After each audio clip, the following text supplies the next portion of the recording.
Hello friends, welcome back to my channel. आज हम लोग क्लास 10th का साइंस चैप्टर स्टार्ट करने वाले हैं। तो हम पैरेलली लेके चलेंगे क्लास 6 भी, क्लास 10th भी। धीरे धीरे सब चीज़ कवर करेंगे। क्लास 10th की हम आपको डेली वीडियोस तो नहीं प्रोवाइड कर पाएंगे, बट कुछ टाइम के बाद आपको क्लास 10th भी मिलता जाएगा। तो साथ साथ आप दोनों चीज़ लेके चलते हैं। चलो स्टार्ट करते हैं। वीडियो के एंड में अगर आपको वीडियो पसंद आए तो प्लीज़ इसको लाइक करिए, शेयर करिए और उन तक शेयर करिए जिनको इसकी ज़रूरत है, जिनको रिवाइज करना है एनसीईआरटी किसी भी पर्पज़ से। ठीक। Chapter 1 chemical reaction and equations. इस चैप्टर में हम लोग केमिकल रिएक्शंस कैसे लिखे जाते हैं, कैसे उसको बैलेंस किया जाता है, कितने टाइप के केमिकल रिएक्शंस होते हैं, ये सब देखेंगे। ठीक है। अब देखो, पहले इन्होंने कुछ कंडीशंस हमें दे दी हैं अपनी हमारी डेली लाइफ से, और उन्होंने बोला है कि ज़रा इसके बारे में आप सोचिए कि ऐसा होता है तो क्या होता है। फर्स्ट कंडीशन इन्होंने बोली है कि जब आप घर में दूध को कुछ टाइम के लिए ऐसे रूम टेम्परेचर पे खुला छोड़ दीजिए तो क्या होता है। एक जो आयरन तवा है या पैन है या नील है, उसको कुछ टाइम के लिए ह्यूमिड एटमॉस्फेयर में छोड़ दीजिए, नमी वाले एटमॉस्फेयर में छोड़ दीजिए तो क्या होता है। जब ग्रेप्स अंगूर फर्मेंटेड हो जाता है तब क्या होता है। खाना कुक होता है तो क्या होता है। खाना डाइजेस्ट हमारी बॉडी में होता है तब कैसे होता है।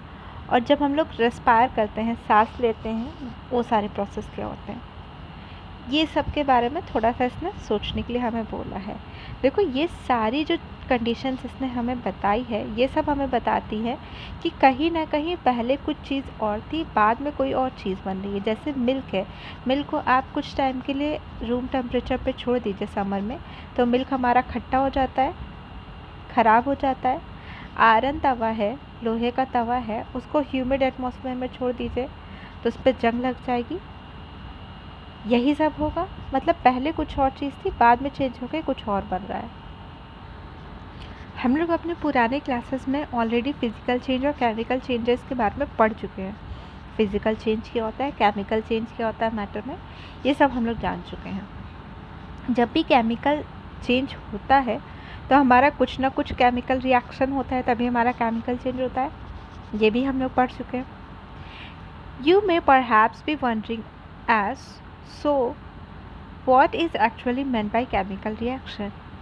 How do we come to know that a chemical reaction has taken place?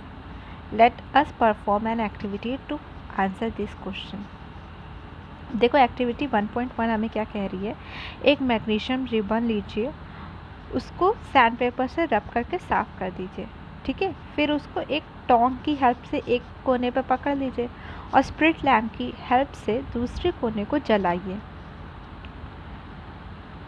अब थोड़ा सा ध्यान रखिए, जलाते टाइम देखिए कि उसकी फ्लेम कैसे निकल रही है, कैसे जल रहा है, कैसे क्या हो रहा है। उसमें से जो ऐश इकट्ठा हो रही है, इनफैक्ट उसको भी कलेक्ट कर लीजिए। वाइट कलर का उसमें से पाउडर, उसकी ऐश जो होती है वो वाइट कलर की होती है, और जो फ्लेम निकलती हैं वो डैजलिंग वाइट फ्लेम्स निकलती, चमकती एकदम वाइट फ्लेम्स निकलती हैं। अभी जो वाइट पाउडर होता है वो क्या होता है, वो एक्चुअल में हमारा मैग्नीशियम ऑक्साइड होता है। जब मैग्नीशियम हम ऑक्सीजन के प्रेजेंस में जलाते हैं ना, तो मैग्नीशियम ऑक्साइड बनता है। सेकेंड एक्टिविटी हमारी 1.2 कह रही है, लेड नाइट्रेट सॉल्यूशन लीजिए टेस्ट ट्यूब में, और इसमें हम पोटेशियम आयोडाइड सॉल्यूशन डालें, थोड़ा थोड़ा करके, ड्रॉप। ये सारे हमारे जो रिएक्शंस चल रहे हैं, ये जो एक्टिविटी है, ये हमारी केमिस्ट्री लैब वाली एक्टिविटीज़ है। अब आपको आपके घर में लेड नाइट्रेट सॉल्यूशन नहीं मिलेगा, वो केमिस्ट्री लैब में ही मिलेगा। एक्टिविटी 1.3 क्या कहती है, जिंक ग्रैनुअल्स लीजिए, जिंक के छोटे छोटे टुकड़े लीजिए, उसको कोनिकल फ्लास्क या टेस्ट ट्यूब में डाल दीजिए। उसमें आप डाइल्यूट हाइड्रोक्लोरिक एसिड या सल्फ्यूरिक एसिड डालिए। अब क्योंकि ये एसिड की बात कर रहा है तो एसिड को थोड़ा ध्यान से ही यूज़ करना चाहिए। अब थोड़ा सा माइन्यूटली ऑब्जर्व करिए कि आपके कोनिकल फ्लास्क में क्या चेंजेस हुए, क्या बदलाव आया, टेम्परेचर बदला, गर्म हुआ, ठंडा हुआ, थोड़ा छू के ऑब्जर्व करिए। ये जो 3 एक्टिविटीज़ हमने करी, इन तीनों एक्टिविटीज़ में कहीं ना कहीं हमारा या तो स्टेट चेंज हो रहा है, या कलर चेंज हो रहा है, या उसमें से गैस निकल रही है, या टेम्परेचर चेंज हो रहा है। यही 3-4 चीज़ें होती हैं जो हमारे आसपास होती रहती हैं बहुत ज़्यादा अमाउंट में। हर चीज़ में कुछ ना कुछ चेंज होता रहता है और इन्हीं 4 रिस्पेक्ट में चेंज होता ही रहता है। ये जो चेंजेस होते हैं ये केमिकल रिएक्शन होने की वजह से होते हैं। ये चेंजेस होंगे ही तभी जब आपके चीज़ में केमिकल रिएक्शन होगा। As you observe the changes around us, we can see that there is a large variety of chemical reaction taking place around us. We will study about various type of chemical reaction and their symbolic representation in this chapter. अब इसमें हम लोग chemical reactions और उसको symbolic कैसे represent करते हैं वही सब पढ़ेंगे। 1.1 केमिकल इक्वेशन। अब हमने देखो ऊपर देख लिया कि मैग्नीशियम रिबन ऑक्सीजन की प्रेजेंस में जब जलाया गया तो मैग्नीशियम ऑक्साइड लिखा। अब हम क्या हर बार ये चीज़ बताएंगे कि मैग्नीशियम रिबन को ऑक्सीजन की प्रेजेंस में जलाने पे मैग्नीशियम ऑक्साइड मिलता है, तो ये तो बड़ा लंबा हो जाएगा बताने में। इसलिए इसको शॉर्टेस्ट वे में और सिंपलेस्ट वे में हम इक्वेशन के फॉर्म में लिख देते हैं। कैसे? मैग्नीशियम प्लस ऑक्सीजन, ये दोनों मिल के बना रहे थे ना, ये दोनों मिले थे, तभी हमें क्या प्रोडक्ट मिला? Magnesium oxide. जो दो या दो से ज़्यादा चीज़ मिलती है उनको हम लोग रिएक्टेंट बोलते हैं, और जो नई चीज़ बनती है उसको हम लोग प्रोडक्ट बोलेंगे। यहाँ पे हमारे रिएक्टेंट क्या है? मैग्नीशियम और ऑक्सीजन। प्रोडक्ट क्या है? Magnesium oxide. दोनों के बीच में हम प्लस का साइन लगा देते हैं और रिएक्टेंट और प्रोडक्ट के बीच में हम लोग एरो का साइन लगा देते हैं। अगर आपके प्रोडक्ट भी 2 से ज़्यादा बन रहे हैं, 1 से ज़्यादा बन रहा है, 2, 3 बन रहा है, तो उसके बीच में भी आप प्लस का साइन लगा दोगे। जैसे यहाँ पे लिखा है ना, जैसे अगर आपको लिखना हो मैग्नीशियम ऑक्साइड प्लस जो और कुछ भी बन रहा हो तो ऐसे ही आप लिख दोगे। ठीक, अब आगे हम राइटिंग अ केमिकल इक्वेशन। अब केमिकल इक्वेशन को कैसे लिख दें? अभी भी मैग्नीशियम आपने लिखा प्लस ऑक्सीजन लिखा, ये भी थोड़ा सा लंबा हो रहा है। इसको हम लोग और शॉर्ट में लिख सकते हैं कि हर किसी का सिंबल हम लोग लिखते हैं। जैसे मैग्नीशियम का फॉर्मूला होता है Mg, तो हमने मैग्नीशियम की जगह पे Mg लिख दिया। ऑक्सीजन को बोलते हैं O2, तो ऑक्सीजन की जगह पे O2 लिख दिया। और मैग्नीशियम ऑक्साइड हमें रिजल्ट में मिल रहा था तो उसकी जगह पे हमने MgO लिख दिया। बाकी सारे चीज़ें हमने वैसे ही लिखी रहने दी कि मतलब प्लस का साइन, एरो का साइन, बाकी सब वैसे ही लिखा। बस हमने क्या किया, Mg plus O2 gives MgO। MgO हमें रिजल्ट मिल गया। अब ये जो हमारी इक्वेशन हमारी 1.2 है, इसको स्केलेटन केमिकल इक्वेशन भी कहते हैं, क्योंकि ये दिखाती है, ये आपको बता देगी कि जो Mg है वो O2 से रिएक्ट किया है तभी हमें MgO मिला है।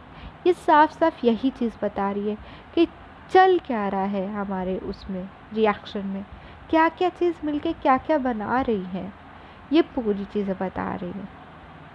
नेक्स्ट टॉपिक है हमारा 1.1.2 बैलेंस्ड केमिकल इक्वेशन। अब जो भी ये आपने इक्वेशन लिखी, इसको बैलेंस करना भी एक हमारे सामने मोटिव होता है। अब देखो जैसे यहाँ पे है Mg plus O2 gives MgO। Mg यहाँ पे देखो 1 Mg है, यहाँ पे भी हमारा लेफ़्ट हैंड साइड में देखो 1 Mg है, राइट हैंड साइड में देखो 1 Mg है, तो ठीक है। O2 देखो लेफ़्ट हैंड साइड में 2 है, O2 O मतलब 2 है हमारे, और इधर राइट हैंड साइड में O सिर्फ 1 ही है। ऐसा कैसे पॉसिबल है? हमने 2 ऑक्सीजन को लिया और हमें मिला खाली 1, तो दूसरा कहाँ गया? तो ऐसे इक्वेशन को हम अनबैलेंस्ड कहते हैं। इस पे मास दोनों साइड सेम नहीं है हमारे चीज़ों का, तो हमको मास सेम करना पड़ता है। जब हम मास सेम कर देंगे तब हमारी इक्वेशन बैलेंस्ड केमिकल इक्वेशन कहलाएगी। अब चलो हम लोग सीखते हैं कि एक इक्वेशन हमें दी गई है तो उसको हम लोग बैलेंस कैसे करेंगे। जस्ट इमेजिन हमें इस इक्वेशन को बैलेंस करना है, हमें ये एक इक्वेशन दे दी गई है, इसको हमें बैलेंस करना है, ठीक है। तो हमको ना दोनों तरफ नंबर ऑफ एटम्स काउंट करने पड़ते हैं कि कितने एटम्स हैं सबके। देखो Fe, आप Fe का काउंट करोगे, H लिखा है उसका काउंट करोगे और O लिखा है उसका काउंट करोगे, तीनों का काउंट करोगे, left hand side right hand side दोनों साइड, ठीक है।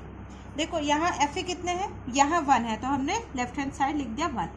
यहाँ कितने हैं, यहाँ 3 है तो हमारा गड़बड़ हो गया काम। एक से हम 3 कैसे बना सकते हैं, ये तो इम्पॉसिबल सी चीज़ है।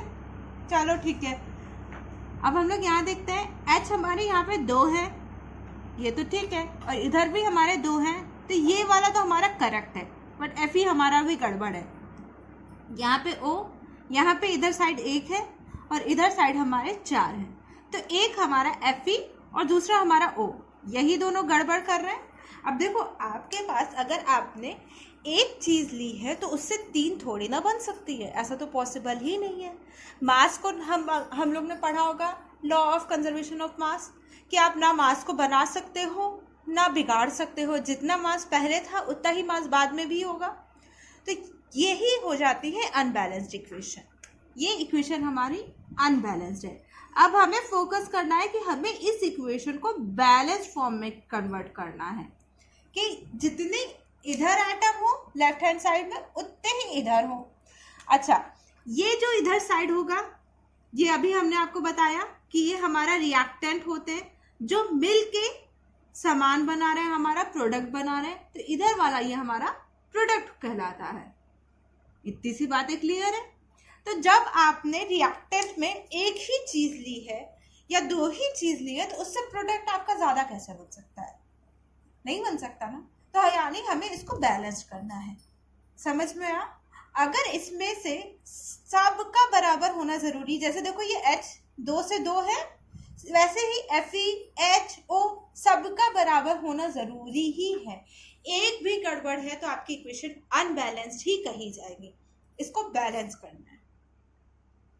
अब देखो हमारा फोकस ये रखना है कि जैसे H के लिए इधर 2 है इधर 2 है, वैसे ही कुछ हो जाए कि Fe के लिए भी इधर 1 नंबर हो, उधर ही सेम नंबर उधर भी हो, O के लिए भी इधर भी 1 नंबर हो इधर भी 1 नंबर हो, दोनों left hand side right hand side same number हो जाए। तो हमने देखा Fe यहाँ पे 1 है, यहाँ पे 3 है, अगर यहाँ पे हम 3 कर दें तब तो हमारा सही हो जाएगा। हमने यहाँ पे 3 से मल्टीप्लाई कर दिया, ठीक, 3 से मल्टीप्लाई कर दिया। अब देखो जरा Fe यहाँ कितना है, लेफ्ट हैंड साइड में 3 से मल्टीप्लाई किया है ना, और यहाँ पे कितने, यहाँ पे भी 3 है, तो हमारा Fe भी सही हो गया, ठीक है। अब हम O पे आए, क्योंकि H तो हमारा सही है ही, O पे आए तो हमने देखा यहाँ 1 है यहाँ पे 4 है, तो यहाँ पे भी हम 4 से मल्टीप्लाई कर देते हैं, हमने कर दिया।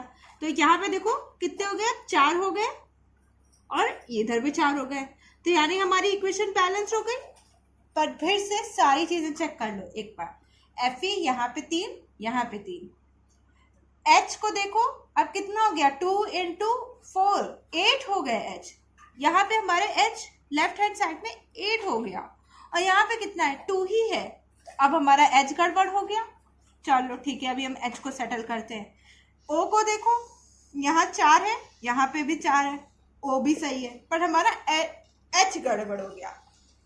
यहाँ पे 8 है, यहाँ पे भी हम 4 से मल्टीप्लाई कर दें तो ये भी 8 बन जाएगा, हमने 4 से मल्टीप्लाई कर दिया तो 8 बन गया। अब फिर से दोबारा चेक कर लो, Fe 3 H 8 H 8 O 4 O 4। अब हमारे सारी इक्वेशन नंबर ऑफ आइटम दोनों तरफ सेम हो गई, और ये इक्वेशन हमारी कहलाती है बैलेंस्ड इक्वेशन। जितना इधर लेफ्ट हैंड साइड में एटम्स है उतने ही हमारे राइट हैंड साइड में एटम्स है, दोनों तरफ नंबर ऑफ एटम्स सेम हो गए हैं।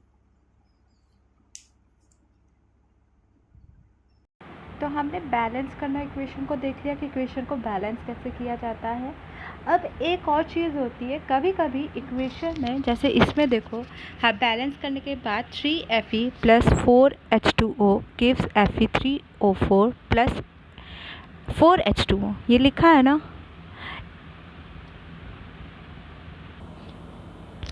इसमें हम लोग ने देखो ब्रैकेट में लिखा है SgSg, है ना। ये फिज़िकल स्टेट शो करता है कि जो भी हमने कंपाउंड लिया है, जो भी एलिमेंट्स लिया है, वो किस फिज़िकल स्टेट में है।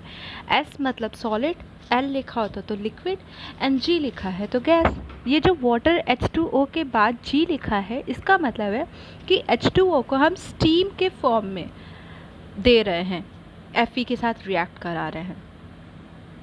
कभी कभी हम लोग ये एरो के ऊपर कोई भी एक्स्ट्रा चीज़ ऐड करते हैं, जैसे टेम्परेचर, प्रेशर या कोई कैटलिस्ट, कि हमारा रिएक्शन जल्दी हो जाए।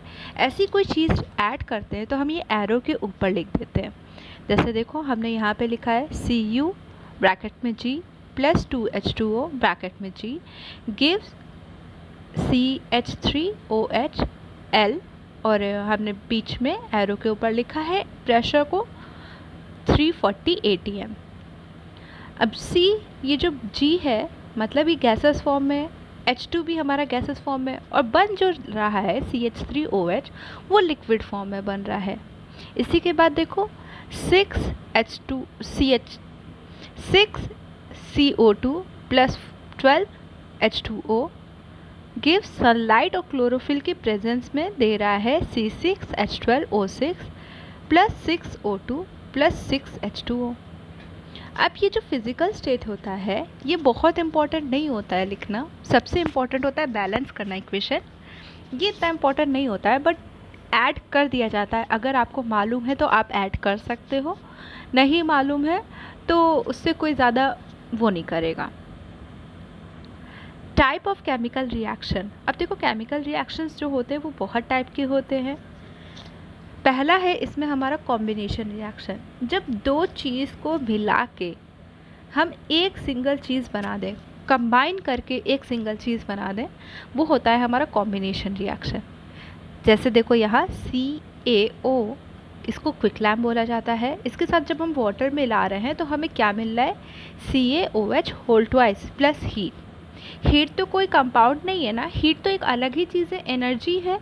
हम दो चीज़ को मिला के हमें एक कंपाउंड मिल रहा है, तो ये हमारा हो जाता है कॉम्बिनेशन रिएक्शन। एक सिंगल प्रोडक्ट मिल रहा है दो या दो से ज़्यादा रिएक्टेंट को मिलाने पे। इसके और एग्जाम्पल भी हैं, देखो C plus O2 gives CO2, 2H2O plus O2 gives 2H2O। ये सब इसके एग्जाम्पल है कॉम्बिनेशन रिएक्शन पे, जहाँ हम दो चीज़ को मिला रहे हैं तो हमें एक सिंगल प्रोडक्ट मिल रहा है। अब अगर कोई भी रिएक्शन होता है उसमें से बहुत ज़्यादा अमाउंट में हीट इवॉल्व होती है, बहुत ज़्यादा गर्मी निकलती है, तो उस रिएक्शन को हम एक्सोथर्मिक कहते हैं। In activity 1.4 we also observe that a large amount of heat is evolve. बहुत ज़्यादा हीट निकली थी। This make the mixture warm, ये पूरे मिक्सचर को हमारे गर्म कर दे रहा है। तो जिस भी रिएक्शन में the reaction in which heat is released along with the formation of product are called exothermic. आपको प्रोडक्ट तो मिल रहा है जो आपको चाहिए, दो चीज़ को मिलाया आपने, आपको प्रोडक्ट तो मिल रहा है, बट उसके साथ साथ बहुत ज़्यादा हीट भी निकल रही है, उसी को बोला जाता है एक्सोथर्मिक रिएक्शन। कुछ एग्जाम्पल देखो एक्सोथर्मिक के हैं। जैसे हम नेचुरल गैस को जब बर्न करते हैं वो एक एक्सोथर्मिक होता है, उससे बहुत गर्मी निकलती है। CH4 plus 2H2O gives CO2 plus 2H2O, ये एक एक्सोथर्मिक रिएक्शन है। हम लोग जो सांस लेते हैं, रेस्पिरेशन करते हैं, ये भी एक एक्सोथर्मिक रिएक्शन होती है। We all know that we need energy to stay alive. हमें एनर्जी की ज़रूरत होती है तभी तो हम जिंदा रह सकते हैं। हमें हर काम के लिए तो एनर्जी चाहिए होती है। We get this energy from the food we eat. हमें कहाँ से मिलती है एनर्जी, जो हम खाना खाते हैं। During digestion food is ब्रेकन down into simpler substance, जैसे कि राइस, पोटैटो, ब्रेड, ये सब कार्बोहाइड्रेट होते हैं। ये टूटते हैं ग्लूकोज में, और ग्लूकोज कंबाइन करता है ऑक्सीजन के साथ, हमारी बॉडी के अंदर कंबाइन कर जाता है और हमें एनर्जी देता है। The special name of this reaction is respiration. ये एक रेस्पिरेशन प्रोसेस कहलाता है। The process which you will study in chapter 6। अब इसके बारे में डिटेल में आप चैप्टर 6 में देखोगे।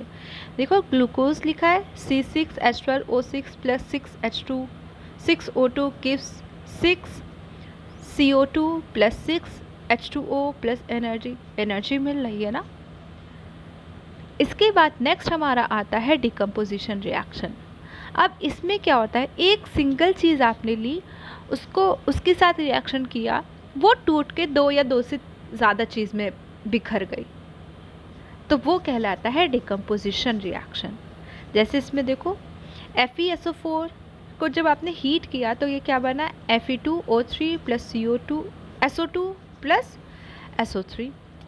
इसमें एक सिंगल रिएक्टेंट को बहुत सारे प्रोडक्ट्स में तोड़ दिया गया, यही है decomposition reaction. Decomposition of calcium carbonate to calcium oxide and carbon dioxide on heating is an important decomposition reaction used in various industry। बहुत सारी इंडस्ट्रीज में इसको यूज़ किया जाता है। Calcium oxide is also called, इसको क्विक लाइम बोला जाता है या लाइम भी बोल देते हैं। इट हैज़ मैनी यूजेस, बहुत सारे यूज़ होते हैं, जैसे कि सीमेंट के मैन्युफैक्चर में यूज़ होता है।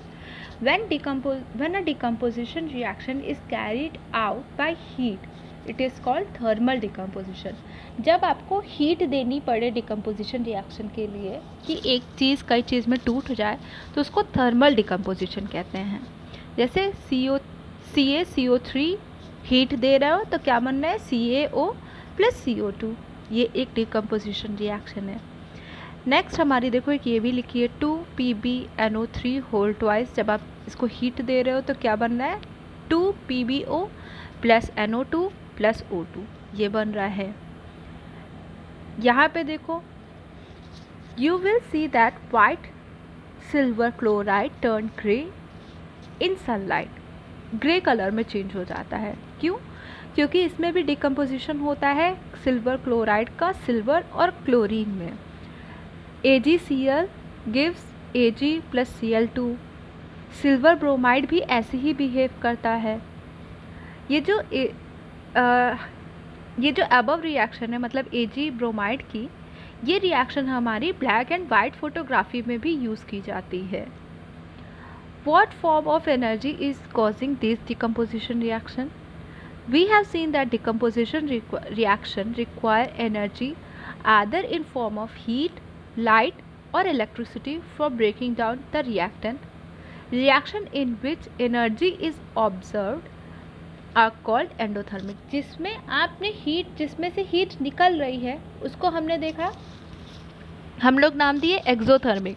अब जिसमें हीट घुस रही है, जिसमें हीट हमें देना पड़ रहा है, वो हीट को अब्जॉर्व कर रही है, सोख रही है, उसको बोला जाता है एंडोथर्मिक। हीट निकल रही है एक्सोथर्मिक, हीट अब्जॉर्व कर रही है एंडोथर्मिक। Next displacement reaction. अब ये बड़ा इंटरेस्टिंग होता है। इसमें क्या करता है, एक चीज़ दूसरे को डिस्प्लेस कर देती है। एक जो स्ट्रॉन्ग चीज़ होती है वो वीक वाले की जगह जाके बैठ जाती है, उसकी सीट ले लेती है और उसको अपनी सीट से भगा देती है। ठीक है।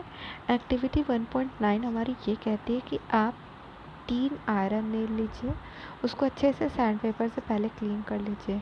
उसके बाद 2 टेस्ट ट्यूब लीजिए, test tube A, test tube B, दोनों में आप 10 ml copper sulphate solution fill कर दीजिए।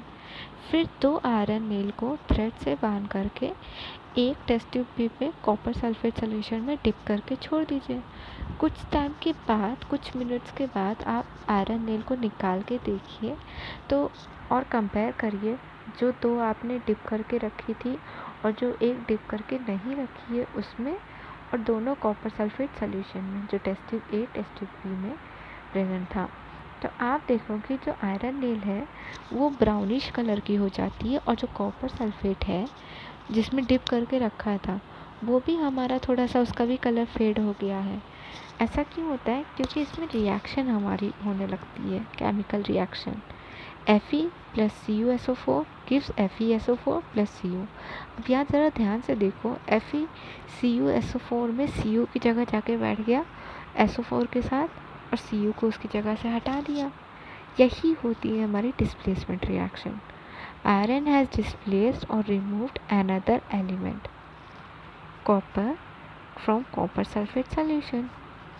अब देखो और भी एग्जांपल देखो इसके, Zn plus CuSO4 gives ZnSO4 plus Cu, Pb plus CuCl2 gives PbCl2 plus Cu, यहाँ पे देखो जिंक और लेड ये मोर रिएक्टिव थे, तो इन्होंने कॉपर को हटा दिया और उसकी जगह जाके बैठ गए। जो ज़्यादा रिएक्टिव होते हैं वो कम रिएक्टिव वाले की जगह जाके बैठ जाते हैं। ये तो हम लोग हमेशा से जानते हैं ना कि जो ज़्यादा स्ट्रॉन्ग होगा वो वीक वाले की जगह जाके बैठ जाएगा और बेचारा वीक वाला कुछ नहीं कर पाएगा। तो एग्जैक्टली यही चीज़ एलिमेंट्स भी करते हैं। जो स्ट्रॉन्ग होते हैं, जो मोर रिएक्टिव होते हैं, वो जाके वीक रिएक्टिव वाले पे की जगह लेके बैठ जाते हैं और उनको भगा देते हैं उनकी जगह से। अब डबल डिस्प्लेसमेंट रिएक्शन, अब इसमें क्या होता है, इसमें देखो आपको रिएक्शन से समझाते हैं। Na2SO4 plus BaCl2 gives BaSO4 plus 2NaCl। जो Na है उसने BaCl2 में से Ba को हटा दिया है और खुद जाके बैठ गया है Cl के साथ, तो हमारा बन गया NaCl। अब Ba कहता है कि ठीक है, तुमने मेरे को हटाया तो मैं तुम्हारी जगह जाके बैठ जा रहा हूँ, तो Ba जाके SO4 के साथ बैठ जाता है। तो ये होता है डबल डिस्प्लेसमेंट रिएक्शन। ये उसकी जगह ले लेता है तो वो इसकी जगह ले लेता है, यही काम करता है। अब देखो हमारी कुछ रिएक्शंस ऐसी होती हैं, जैसे हमारी एक्टिविटी 1.10 में था कि ये सोडियम सल्फेट सोल्यूशन लेता है और दूसरे में बेरियम क्लोराइड सोल्यूशन ले लेता है, उसको मिक्स कर देता है। तो जब मिक्स करता है तो उसमें ऐसा कुछ लगता है कि नीचे मिक्स करने के बाद टेस्ट ट्यूब में हमारे नीचे थोड़े से वाइट कलर के कुछ इनसॉल्युबल सब्सटेंस बन गए हैं। कुछ ऐसे सब्सटेंस हैं जो घुल नहीं रहे हैं आपस में, बिल्कुल ऐसे ही पड़े हुए हैं। इन सब्सटेंस को हम लोग बोलते हैं प्रेसिपिटेट। और जिस रिएक्शन में हमारे प्रेसिपिटेट बनता है उसको बोला जाता है प्रेसिपिटेशन रिएक्शन। जिसमें हमारा प्रेसिपिटेट बने, ये जो ना घुलने वाली चीज़, उसको बोलेंगे प्रेसिपिटेशन रिएक्शन। तो एक्चुअल में प्रेसिपिटेशन रिएक्शन बनती ये क्यों बना, इसमें हमारे केस में क्यों बना, ये प्रेसिपिटेट जो वाइट कलर का बना इसमें, ये बना हमारा SO4 2- आयंस की वजह से और BaCl2 आयंस की वजह से। अब इन्होंने तो एक दूसरे की जगह ले ली, तो ये डबल डिस्प्लेसमेंट रिएक्शन भी हो गया और इसको प्रेसिपिटेशन रिएक्शन भी बोल सकते हैं, दोनों बोल सकते हैं। नेक्स्ट है हमारा ऑक्सीडेशन एंड रिडक्शन। ऑक्सीडेशन और रिडक्शन में क्या होता है, एक सब्सटेंस होता है जो ऑक्सीडाइज होता है, एक सब्सटेंस हमारा रिड्यूस होता है, और जिसमें ऐसा होता है उसको बोलते हैं हम लोग रिडॉक्स रिएक्शन। जैसे देखो यहाँ पे Cu plus O2 gives CuO। यहाँ पे देखो Cu ऑक्सीजन के साथ मिल के एक अलग सा CuO बना रहा है, उसने ऑक्सीजन को अपने में ऐड कर दिया है ना। तो जो कभी ऐसा कोई काम करे कि अपने में ऑक्सीजन को ऐड कर दे, तो वो हमारा कहलाता है ऑक्सीडाइज्ड हो गया, ये यहाँ पे ऑक्सीडेशन हो गया। और कभी कोई ऐसा करे कि अपने में से ऑक्सीजन को हटा दे, उसको कहेंगे हम ये रिड्यूस हो जाएगा। जैसे नेक्स्ट वाली रिएक्शन में CuO plus H2 gives Cu plus H2O। इसमें CuO ने अपने आप से Cu को भगा दिया और वो जाके वाटर के साथ मिलके बैठ गया, तो यहाँ पे हमारा ऑक्सीजन को लॉस हो गया है, इसलिए ये कहेंगे कि ये रिड्यूस्ड हो गया है। पर आप ये देख सकते हो कि ऑक्सीजन Cu में से तो हट गया, पर जाके H2 के साथ तो मिल गया ना, तो H2O बन गया। तो ये हमारा H2O ऑक्सीडाइज हो गया और CuO हमारा रिड्यूस हो गया, बात एक ही है। अब हर रिएक्शन में दोनों चीज़ एक साथ चलती है। जैसे देखो यहाँ पे CuO से Cu बन रहा है, ये तो रिड्यूस हो रहा है, पर H2 हमारा H2O बन रहा है, ये ऑक्सीडाइज हो रहा है। ऐसे और एग्जांपल देखो, ZnO plus Cu gives Zn plus CO। अब देखो ZnO में से Zn बन रहा है, यानी इसमें से ऑक्सीजन जा रहा है, तो ये तो हमारा रिड्यूस्ड हो रहा है। बट C से CO बन रहा है, तो ये हमारा ऑक्सीडाइज हो रहा है। Next example MnO2 plus 4Cl HCl gives MnCl2 plus H2O plus Cl2। MnO2 था, उसने ऑक्सीजन को छोड़ दिया और बन गया MnCl2, तो वो खुद रिड्यूस हो रहा है। और यहाँ HCl था, वो बनाया H2O, ऑक्सीजन को मिला लिया, तो वो ऑक्सीडाइज्ड हो रहा है। From the above example, we can say that if a substance gain oxygen or lose hydrogen during a reaction, अगर एक सब्सटेंस ऑक्सीजन गेन करता है और हाइड्रोजन लॉस करता है तो उसको कहा जाता है ऑक्सीडाइज। और वही अगर वो सब्सटेंस ऑक्सीजन गेन कर रहा है, ऑक्सीजन लूज़ कर रहा है और हाइड्रोजन को गेन कर रहा है, तो उसको कहा जाएगा reduced. Have you observe the effect of oxidation reaction in everyday life? Oxidation reaction को डेली लाइफ में कभी तुमने ऑब्जर्व किया है? ये जो करोजन एंड रेनिसिटी होता है, इसमें हमारा ऑक्सीडेशन होता है। अब करोजन में क्या होता है, इसका बहुत बढ़िया एग्जांपल तुम लोग ने अपने घर में देखा होगा। जो लोहे का सामान रखा रहता है, उसमें कुछ टाइम के बाद जंग लग जाती है, रस्टिंग हो जाती है, रस्टिंग ऑफ आयरन हो जाता है। अगर उसको ऐसे ही छोड़ दो तो वो क्यों होता है? क्योंकि ऑक्सीजन आके उससे मिल जाता है, इसलिए वो उस पर रस्टिंग हो जाती है। अगर आप नॉर्मली ऐसे ही गर्मी में रखोगे तो नहीं होगी, बट अगर कहीं उस पर थोड़ा सा भी पानी मिल गया, उसको मॉइस्चर मिल गया, ऑक्सीजन मिल गया, ऑक्सीजन तो हर जगह प्रेजेंट ही है, तो उस पर रस्टिंग हो जाती है, फटाक से उस पर रेडिश ब्राउन कलर के पाउडर जमने लग जाएगी। तो क्या कहेंगे, ये करोड हो गया, या इस पर करोशन हो गया। सिल्वर पे भी ब्लैक कलर की कोटिंग हो जाती है एंड कॉपर पे हमारे ग्रीन कलर की कोटिंग हो जाती है, वो सब भी करोशन ही होता है। अब करोशन से क्या होता है, बहुत सारी वाटर कार की बॉडीज़ ख़राब हो जाती हैं, ब्रिजेस ख़राब हो जाते हैं, आयरन नेल्स ख़राब हो जाते हैं, शिप्स ख़राब हो जाते हैं, या कोई भी ऐसा चीज़ बनाओ जिसमें हमने आयरन को यूज़ किया है, वो सारी चीज़ें हमारी ख़राब हो जाती हैं। तो हमारे लिए बहुत वेस्ट ऑफ मनी हो जाता है। हम लोग आयरन इसलिए लेना पसंद नहीं करते हैं क्योंकि उस पर कुछ टाइम के बाद जंग लग जाती है और फिर आयरन ख़राब हो जाता है। नेक्स्ट है रेनी सिटी। अब आपने कभी नोटिस किया है कोई ऐसा खाना जैसे ऑयल जिसमें हो, जिसमें फ़ैट हो, कुछ टाइम तक रखा रहे तो उसके बाद उसका टेस्ट और स्मेल बदल जाता है? क्यों ऐसा होता है? क्योंकि वो ऑक्सीडाइज हो जाता है, उसमें ऑक्सीजन आके मिल जाता है, वो रेंसिड हो जाता है और उसकी स्मेल और टेस्ट बदल जाती है। तो अगर हमें कोई खाना बचाना होता है ऑक्सीडेशन से, हम लोग उसको एयर टाइट कंटेनर में रख देते हैं ताकि उसमें ऑक्सीजन लगे ही नहीं और वो ख़राब ना हो। इसीलिए जो आप देखते हो ना, चिप्स का जो पैकेट आता है उसमें वो लोग हवा भर के देते हैं, तो वो एक्चुअल में हवा नहीं भरते हैं, वो नाइट्रोजन भरी जाती है, उसमें नाइट्रोजन गैस भरी जाती है ताकि उसमें ऑक्सीजन जाने की जगह ही ना रहे और वो उन सब चीज़ों को ख़राब ही ना कर पाए। तो यहाँ पे हमारा ये पूरा चैप्टर ओवर होता है। आई होप आप लोग को वीडियो पसंद आई होगी। अगर ये आपको पसंद आ रही है तो प्लीज़ इसे लाइक करें, शेयर करें और उन तक शेयर करें जिनको एनसीईआरटी रिवाइज़ करनी है या एनसीईआरटी समझनी है। मेरा मोटिव सिर्फ इतना है, ये वीडियोस उन तक पहुँचे जिन्हें एनसीईआरटी समझनी है और अपना बेस स्ट्रॉन्ग बनाना है। Thank you for watching.